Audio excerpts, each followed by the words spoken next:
Okay, good morning, good afternoon, good evening. Kung kailan man to ng part ng araw nyo na pinapanood nyo, gusto ko lang masabi sa inyo na thank you at nandito kayo ulit. And ito na tayo ngayon. Puyat ako pero maganda ang gising ko ngayon. Last week and marami akong mga nakausap, friends ko na nag-reach out, nagyaya sila ng laro online. So, yes, very grateful for those friends. And then, last night lang yung parents ko. Hindi kasi ako makatulog, kaya tinawagan ko muna sila.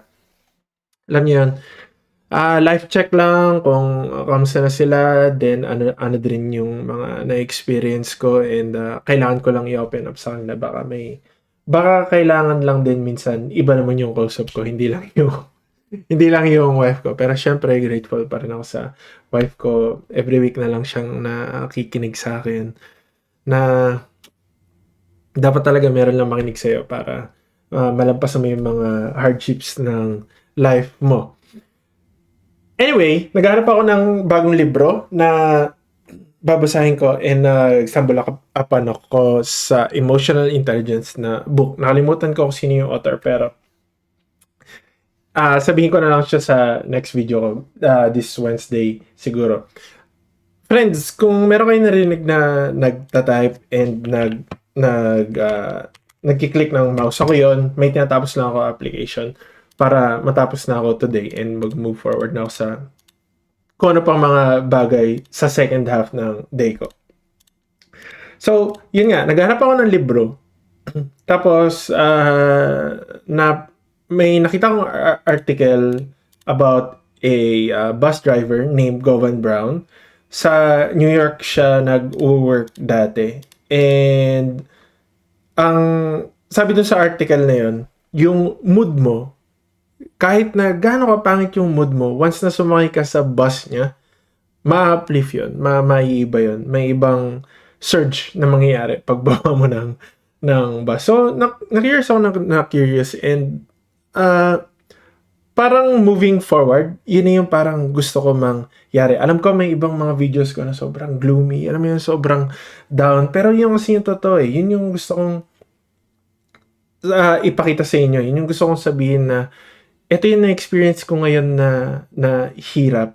And ang gusto ko sabihin is hindi kayo nag-iisa dun sa feeling na yon. Kung ano yung nararamdaman mo. Kasi kung nararamdaman ko yon, dalawa na tayo and for sure yung iba rin. Hindi siya unique. Kaya ang gusto ko sa inyo sabihin na same. Nandun tayo sa same na laban na yun. Kaya tayo lang din yung magtutulungan and gusto ko yung mga videos ko alam niyo yun, maka-uplift naman, makatulong din sa inyo. Going back doon sa article na yun, yun yung parang pagpasok mo parang daw yung laughter, yung vibes, yung communication and how he communicate, yung pagbati niya ng good morning na actually feels like one. Yung talagang pag binati mo, good morning, yung talagang ma-feel mo na genuine, na parang gusto nilang kausapin ka, na kamusta yung araw mo. Then, natapos ko na yung article na yun, meron lang akong alala. Alam nyo, 3 months ago, na laid off ako, diba? And akala ko yung value ko, yung success ko, ano na siya, tied lang siya sa job title. Akala ko kailangan ko mag-rebuild ng sobrang bilis. Kailangan makahanap ka agad ako ng trabaho. Kailangan alam ko agad yung next move ko. And honestly, yun yung isa sa mga videos ko na yes, nakakaramdam ako na parang shit, left behind na naman ako. Nahuli na naman ako sa mga bagay-bagay. Nahuli na naman ako sa life. But, you know, life slowed me down. Ito yun. Yung talagang, ano ba talagang mga nangyayari? Ano nang next sa akin? Ano yung bukas ko? Ano yung tsura nun? And itong mga quiet moments na to, grateful ako na napadpad ako doon sa article na yon. Ang sinasabi nila parang bus driver lang daw si Govan. Pero, hindi hindi yun parang, hindi lang siya bus driver para doon sa mga tao na hinihintay yung bus niya para makasakay.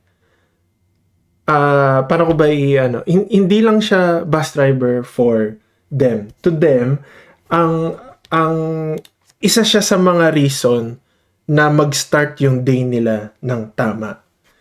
Hindi lang siya bus driver, nakapag-uplift pa siya ng mood, ng, ano yun, ng well-being. Ganun yung dating.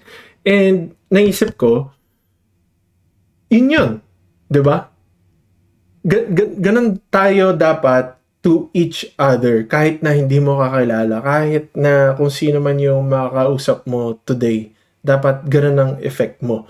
Yung power ng isang person, ng isang good word, ng isang smile, yun yung magsabi sa kanila na parang ang feeling is that you matter.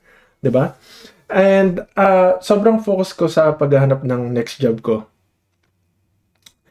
Ah, Alam niyo yun, parang na-miss ko yung work na ginagawa ko na now pala. Yung work na yon is to, habang nag-create ng video na to, kausap kayo. Yung nakikita niyo akong present dito, nahihirapan pero ito pa rin, nag-share pa rin sa inyo ng experiences. Sinasabi ko sa inyo yung mga katotohanan sa mga nangyayari sa akin, and kung paano ko ina-apply yung may isip kong next move ko na sana nakatulong din sa inyo. Kahit na, alam niyo yun, sobrang hirap minsan. May mga days na talagang challenging. Yun ang masasabi ko. Yan lang yung, ganun ko lang siya ma-describe. May mga days na challenging. Hindi pa ako nakakahanap ng trabaho. And actually, kaka-receive ko lang ng call na may isang company na hindi na naman move forward sa akin. Pero meron ako na-applyan ngayon na isa bago. So, another lead to. Pero along the way, ang maganda doon, grateful ako kasi meron ako mga na-build na connection and purpose ko. Yung connection ko, ito sa inyo, kausap ko kayo. And yung ibang connection na professional, yung pakikipag-network ko. Then yung purpose ko na hanggang hinahanap ko pa rin kung ano, pero tuloy-tuloy pa rin ako sa paggawa nitong content na ito. And yung feeling na yon is parang ito yung job ko para sa inyo. Yung helping others sa gantong feeling ko na yung gagawin nila. Parang ito na rin yung job na yun eh. Kasi yung article na yun, yung si Govan, yung bus driver na yun, siguro pastor din kasi siya eh. So, malamang yun, talagang mag-a-approve siya. Alam niya yung ginagawa niya. Pero without even knowing it, is that hindi niya kailangan ng bigger platform dati. Wala pa naman YouTube dati. Hindi niya kailangan ng bigger platform. Ang pinakita niya is yung presence niya and a bit of heart. You know, kahit yung good morning lang, talagang galing sa puso. Yes, totoo. The world doesn't always reward kindness, pero alam niyo yun, ano yun eh, nare-remember ng tao yun, nare-remember ng universe yun, and yung mga good vibes na nasa labas natin, babalik at babalik yun sa atin. And yun yung, doon ako, doon ako napuyat, doon ako nag-wonder na, what if yung best thing we can do while waiting is show up, you know? Again and again, kahit saan kayo magpunta na productivity or basta kung kaninong positivity guru, yun yung pag-show up eh. Hindi lang para sa'yo, for other people. Kahit na alam ko mahirap, pero yung pag-show up mo is being generous, lighthearted, and alam mo yun, nag-spread ka lang ng good vibes talaga. Whatever good we still have, not to impress, but to heal. Yun lang yung kailangan natin gawin. So itong video na to, wala naman akong ina-ask. Wala naman tayong kailangan i-ask na malaki sa sarili natin or kung kanino man. Gusto ko lang sabihin na thank you sa panonood nito. Yung ibang mga tao na hindi nag-iwan ng comments sa minsan directly nagme-message sila sa akin kasi napapanood nila yung video ko. Thank you. And to the Govans of the world na quietly reminding us that, being human is enough. Again, thank you.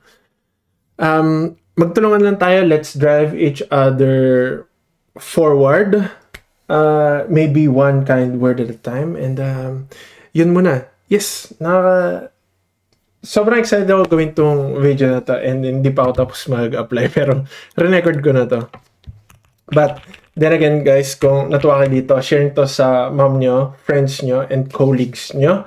And I'll see you in the next video. Tapusin ko na rin tong pag-submit ko ng form. Submit. Done. See you.